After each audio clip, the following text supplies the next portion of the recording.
Thank you, Chaplain. We are gathered here today at this memorial site, and memorial sites all across America, to remember that we are one nation with one flag. We are proud to be Americans that live in a free society made up of many people, many races, from many occupations. The freedoms we enjoy here today have not come without a price. Lying here before us, and in cemeteries across this nation, are men and women who gave their lives so that we can live in freedom and without fear. We can worship as we see fit. We can raise our children to believe as we do. We can travel from one end of this great nation to the other and not have to ask permission to go. We are free to vote for whomever we feel should be in government office, and we answer to no one but our own feelings. We have the right to succeed, and we have the right to fail at whatever endeavor we choose to pursue. The United States of America was founded on the ideals of freedom, justice, and equality. Our nation stands as a shining beacon of liberty and freedom to the world. We thank those who gave their lives to keep us free, and we shall not forget you. We shall remember. Today, many of you here are veterans of war and conflicts that America has had to fight to protect the innocent and the oppressed. America has always been the first nation to stand up to the freedom of people from around the world.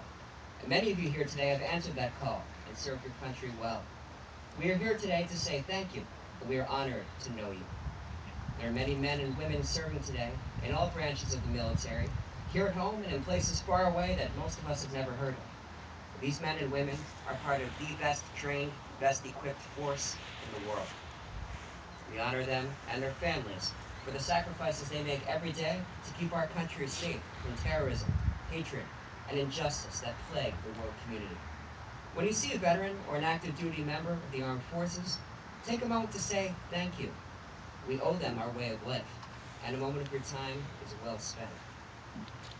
Quoting our 40th United States President, Ronald Reagan, quote, "Freedom is never more than one generation away from extinction. We did not pass it to our children in the bloodstream. It must be fought for, protected, and handed on for them to do the same. Or one day we will spend our sunset years telling our children and our children's children what it once was like in the United States where men were free." End quote.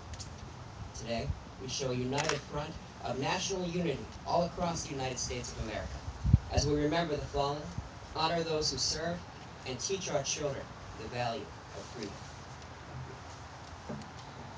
We will now present the wreaths. Now Captain Kimberly Askew and Ryan Miller will lay a wreath in memory of those who served and are serving in the United States Army.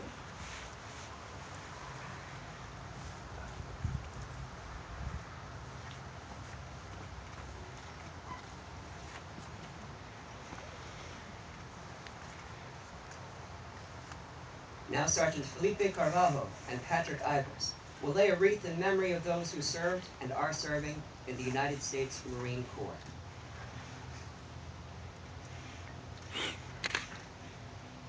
Now Lieutenant Commander James Keene and Benjamin Rue will lay a wreath in honor of those who served and are serving in the United States Navy.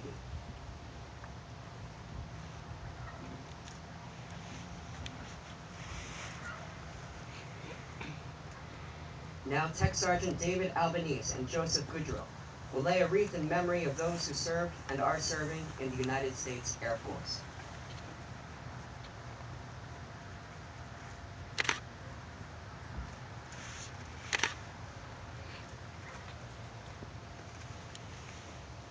Now Petty Officer 2nd Class Andrew Ladua and Christian Goddard will lay a wreath in memory of those who served and are serving in the United States Coast Guard.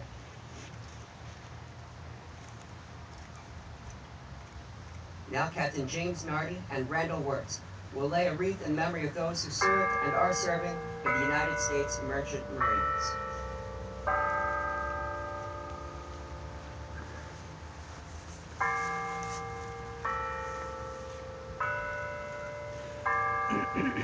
Now Miss Janet Masiokra and Jacob Francisco will lay a holiday wreath in honor of the 93,852 United States servicemen from all branches of service whose last known status was either prisoners of war or missing in action. These individuals have never returned to their families and homes. We shall not forget you. The wreaths are now in place. Attention!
This won the ceremony by the Civil Air Patrol for this year. At this time, I will now turn it over to Mr. Brian Willett. Thank you.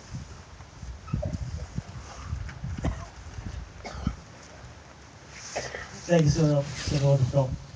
I'd like to introduce a very distinguished guest today to the podium, the State Adjutant General of the Massachusetts National Guard,